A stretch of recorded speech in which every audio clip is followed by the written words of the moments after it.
American music education major, playing violin and guitar. My first musical experience, very early in the crib, I was listening to Stevie Ray Vaughan. I've been listening to Stevie Ray Vaughan all my life. As early as I can remember, we had this laser disc of Stevie Ray Vaughan playing at the El Macambo, his famous recording of his show there. Just the impact that his music and his life had on mine was extremely significant. I started playing guitar in 7th grade, just before 7th grade, with Nate Jackson, who's a Millikan alum. From there, started practicing a lot, started realizing I'm pretty good at this and I can keep going on and make this a career.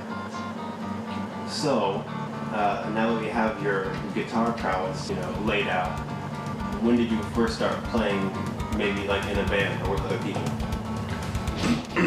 My first experience playing in a band was with Death by Jetpack, which has a long and storied history.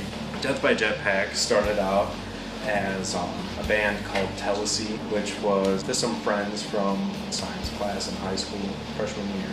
We played a little bit together. It wasn't really too serious until we had this battle of bands.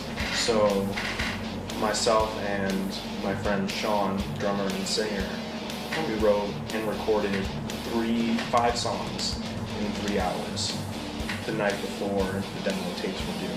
At that point, you figured out that you guys were good writing together? We were Lennon and McCartney. We're Crosby, Stills, Nash, and Young. Did that battle of bands go very well? We didn't make it that good. Oh. Yeah, they didn't like our demo, I guess. I mean, that wasn't really a time when we were trying to write good music. And you and Sean kept writing all the music for the band? We wrote all the music, basically, early on especially.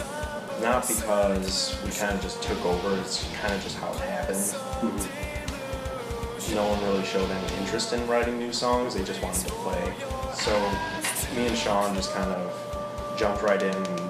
Like, I would write a guitar riff, actually a bunch of guitar riffs. I'd like 7 or 8 guitar riffs, and then we'd pick 3 or 4 that we really liked and would really fit well together. And we kind of structured it into a song, standard, intro, verse, chorus, verse, bridge, chorus type of thing.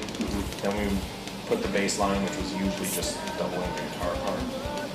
And we wrote a drum part, and then very last we'd write a vocal melody over that. Some lyrics. So how do you know the lyrics? Randomly. We really didn't put too much thought in the lyrics. Sometimes we would come up with a title and we'd be like, well, what kind of lyrics would allude to this title? And other times we would just write a bunch of nonsense. I call them Linkin Park lyrics. There's always this ambiguous character called you. And it's always you causing the problems, the strife in my life. But there's no clear you. It's just you. And so we kind of took that approach where it's like a bunch of stuff that sounds meaningful, but it's actually just like, it doesn't mean anything. It's like bullshit. That's funny. When you were in Death by Jetpack, how did you get your name out? How did you move your music around?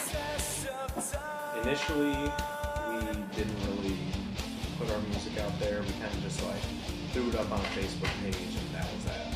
Like, anyone who was a fan listened to it, anyone who didn't really see it.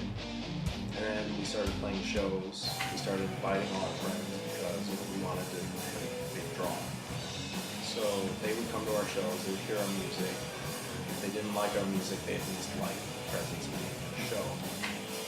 That's how we kind of built our fan base, and eventually we kind of became one of the biggest heavy bands in the Lincoln Way area, like the south suburbs of Chicago. For a while that kind of status stuck with us.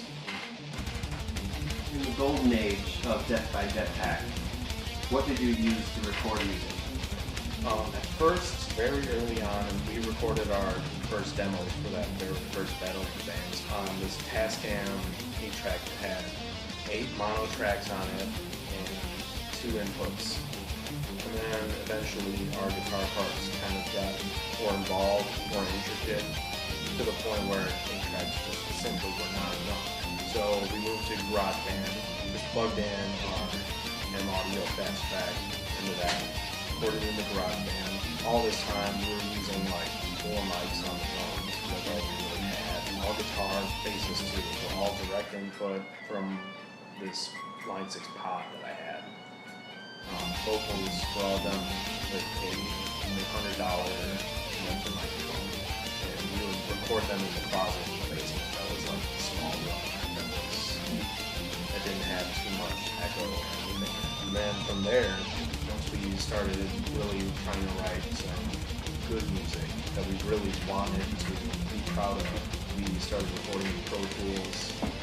We started using a drum machine. Guitars were still direct input, but they were going